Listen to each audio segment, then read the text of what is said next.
everybody. Happy Thursday afternoon. A look at your top headlines. Why a Pensacola Beach Project is changing. The verdict in a case for the murder of a University of Southern Mississippi football player. Plus, resignation that is catching people by surprise. All of that and more is coming up on News 5 Now. Brought to you by Green & Phillips Injury Lawyers.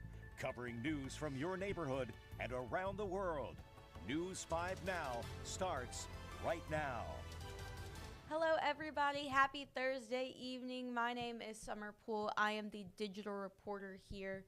And guys, I promise every single time I end on Tuesday afternoons with "I'll see you next Tuesday," I'm here before Tuesday. So here I am back again Thursday afternoon. It's almost Friday.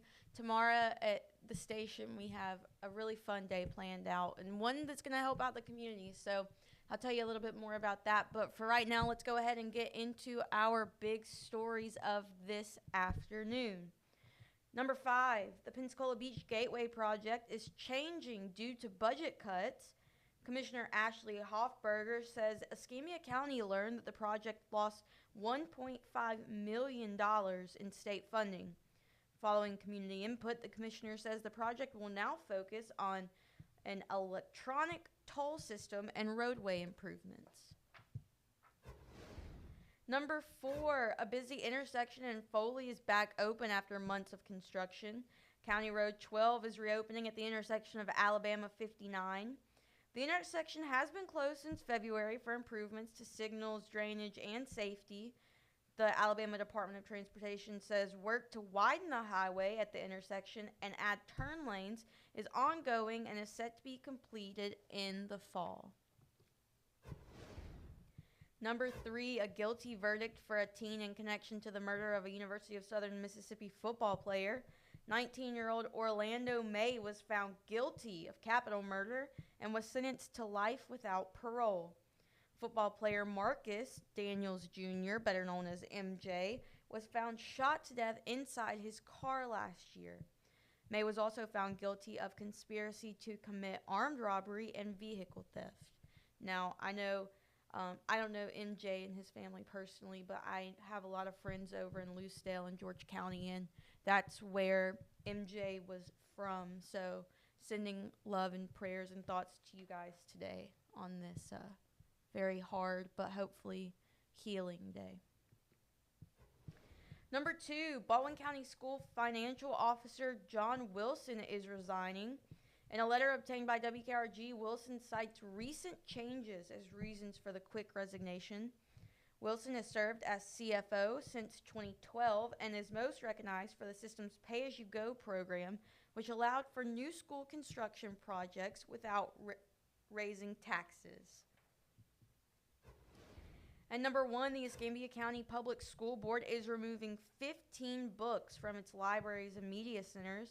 The unanimous vote comes as Superintendent Keith Leonard says the books contain sexual content not suitable for minors.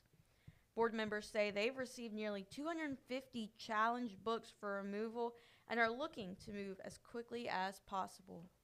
And that is a look at our top stories this afternoon. Now, as you all know, we have a question and a poll of the day, so let's go ahead and jump on into that question of the day.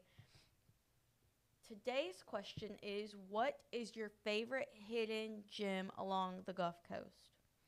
Mine, I would say, I really like, there's this speakeasy downtown. It's called Las Floriditas. You have to have a password to get in. It's super fun. We actually, at my college, had our senior night or whatever there, and they have really good pina coladas. So, if my grandma and grandpa are listening, you did not hear me just say that. Anyways, let's jump into the answers. I saw some of these comments, guys, and you guys are so funny. You're like, oh, if it's hidden, I'm not going to tell you. Yeah, it's funny. Ann says Pirates Cove in Josephine, Alabama. I've never been to Pirates Cove. Brad says he loves the Hangout and Pink Pony that are right in the heart of Gulf Shores. I have been to the Hangout for food. They have really good food. Their atmosphere, it's super loud. It's very fun, very fun. I highly recommend anybody that's never been to go hang out, but it can get loud at times. I've never been to Pink Pony. I'm not really into drinking or going to bars and stuff, so I probably haven't been to a lot of these places. It's okay. Bill says Floribama. I have been to the Floribama restaurant. I think it's called like the Floribama Grill. I've never actually been to the bar side of it.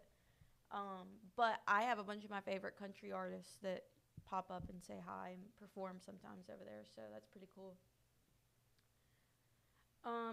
Robert says Indian Pass Raw Bar at the Cape. Okay. He says everybody should go there at least once even if you don't like oysters. I'm not really into oysters. So that's good. He says, stay a night at the Gibson Inn. So may want to make a trip out of that. John says he seconded what Ann said earlier. He said Pirates Cove. The second runner-up is Floribama. Alrighty. Bozo's Seafood Market in Pascagoula, Mississippi. If you like seafood, you might like that. Tina says Beach Girl Coffee in Gulf Shores. Rusty says Maritime and Seafood Museum in Biloxi. It's got 325 years of history and a hurricane exhibit. I might send Ed over there. He might like that. Charles says the Blind Mule. And we'll end with Jaron. He says the River Shack. I just went to the River Shack for the first time a few weekends ago. My boyfriend and I went out there and we ate dinner and watched the sunset out there, so that was nice. So I definitely recommend, if you've never been to the River Shack, definitely go at least once. So thank you guys so much for answering our question of the day. Now let's go ahead and move in. Sorry guys, I've been getting random itches, scratches on my body. I don't know why. That's probably, you don't care or need to know that. Just thought I was blabbing. That's what I do a lot of. Anyways, so let's go to our poll of the day. Our poll had to do with Cherish's story. If you have not seen it, she did a story about artificial food dye. The poll is, do you and your children eat foods containing artificial dye? 82% of you say yes. 18% of you voted no. I definitely eat foods with artificial dye. It probably is not great for me, but I feel like there's a lot of foods that have artificial dye. So it's kind of hard to like wean them out. And if I'm being honest, I can't see very well, like at all. I'm supposed to be wearing glasses all the time, but I kind of don't. Anyways, not the point. I can't read the small little words on the back of the packages, so I wouldn't know if things have artificial dye in them or not. Anyways, so thank you guys so much for being here with me. Let's talk about our next question and poll of the day. So our next question and poll of the day are, how do you give back to your community? Now, I told you guys at the beginning, I was going to tell you a little bit about what we're doing tomorrow. So tomorrow is our annual Founders Day of Caring. Every Next Star station, if you guys don't know, we are owned by a broader company called Next Star. You probably see the closing at the end of all of our newscasts that say Next Star. That's the company that owns WKRG that we do everything through. And so every single Next Star station around the country will be participating in community service events. So ours is really cool. We go in shifts, 2-hour shifts.